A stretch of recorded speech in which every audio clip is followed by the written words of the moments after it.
மதுரையில் பள்ளியில் மாணவர்களுக்கு பாலியல் தொந்தரவு அளித்த ஆசிரியரை கைது செய்ய கோரி அனைத்திந்திய மாதர் சங்கத்தினர் காவல் நிலையத்தை முற்றுகையிட்டு போராட்டத்தில் ஈடுபட்டனர். காட்சிகளை முதலில் பார்க்கலாம்.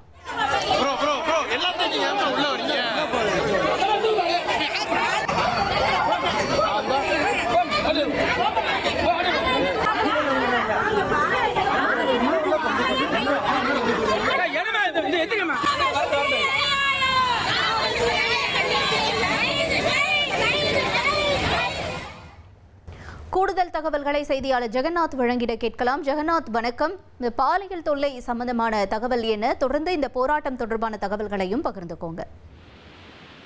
வணக்கம். மதுரை மாநகர் சுப்பிரமணியபுரம் காவல் நிலையம் எல்லைக்கு உட்பட்ட அரசு உதவி பெறும் பள்ளி ஒன்றில் பயிலும் மாணவிகள் சிலருக்கு ஆண் ஆசிரியர் ஒருவர் பாலியல் தொந்தரவு அளித்ததாக ஆசிரியர் மீதும் மாணவிகளின் புகார் மீது நடவடிக்கை எடுக்காத நிலையில் பள்ளி தலைமை ஆசிரியர் மற்றும் உதவி தலைமை ஆசிரியர் ஆகிய 3 பேர் மீது மதுரை மாநகர் திலகர் திடல் அனைத்து மகளிர் காவல்துறையினர் போஸ்கோ பிரிவின் கீழ் வழக்கு ஒன்று பதிவு செய்திருக்கிறார்கள்.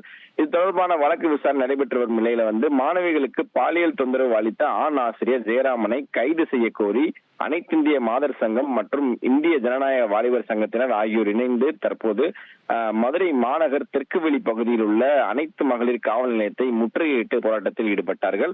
அப்போது ஆசிரியரை கண்டித்தும் ஆசிரியர் மீது காவல்துறை நடவடிக்கை எடுக்காததை கண்டித்தும் முழக்கங்கள் எழுப்பப்பட்டது. இதை தொடர்ந்து பார்த்தீங்கன்னா போராட்டத்தில் ஈடுபட்டவர்களை காவல்துறையினர் பேச்சுவார்த்தை நடத்திய நிலையில் கலந்து செல்ல மறுத்த போராட்டத்தில் ஈடுபட்டதால் காவல்துறையினர் முற்றுகை போராட்டத்தில் ஈடுபட்டவர்களை கைது செய்ய முயற்சித்தார்கள்.